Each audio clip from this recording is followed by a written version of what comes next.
உங்கள் favourite TV ஷோக்களை இனி miss பண்ண தேவையில்லை. ZEE5 இல் முற்றிலும் இலவசமாக காணுங்கள், இங்கேயும் எப்பொழுதும். ஒரே ஒரு வேலை அம்புட்டுதான். அதை எனக்கா ஏற்பாடு செய்ய மாட்டீங்களா மச்சான்? மறுபடியும் வாத்தியார் வேலைக்கு கூப்பிட்டு அப்புறம் போலீஸ் ஸ்டேஷன் வீடும் நாங்க அலையணுமா நாங்க? இல்லை, அதெல்லாம் ஒன்றும் முடியாதுன்னு சொல்ல. சிஸ்டர், பெத்தவங்களெல்லாம் விட்டுட்டு யோசிக்காம வந்திருக்கேன். இதெல்லாம் யாருக்காக? ரத்னாக்காக தானே. ஒரே ஒரு வேலை போட்டு தரக்கூடாதா? உங்க காலில் விழுந்து கேட்கிறேன் சிஸ்டர். வெங்கடேஷ், என்ன வெங்கடேஷ் இது? இப்ப எதுக்காக ஏன் கால்ல விழறீங்க? எனக்கு வேற வழி தெரியல சிஸ்டர். சண்முகம், இவர் சொல்றதும் நியாயம் தானே. ஒரு பொம்பளை பிள்ளைய வீட்டுல சும்மா இருக்க கூடாது, சொந்த கால்ல நிக்கணும்னு நான் சொல்லுவேன்.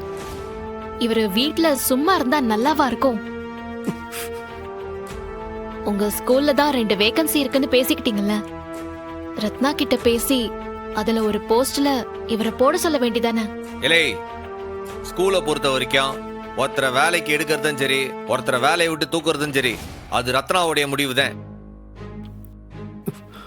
அதுல நான் எதுவும் தலையிட முடியாது. புரியுதா? அண்ணே, வேண்டாம். நீ என்ன வேணாலும் சொல்லு, அதை நான் அப்படியே கேட்பேன். கிணத்துல குதிக்க சொன்னாலும் நான் குதிப்பேன்.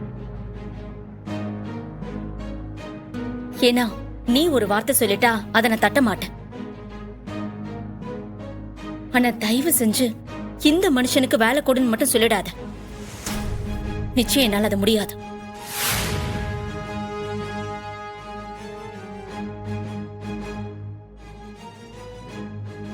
பரணி, இதுல நீ தலையிடாத ப்ளீஸ்.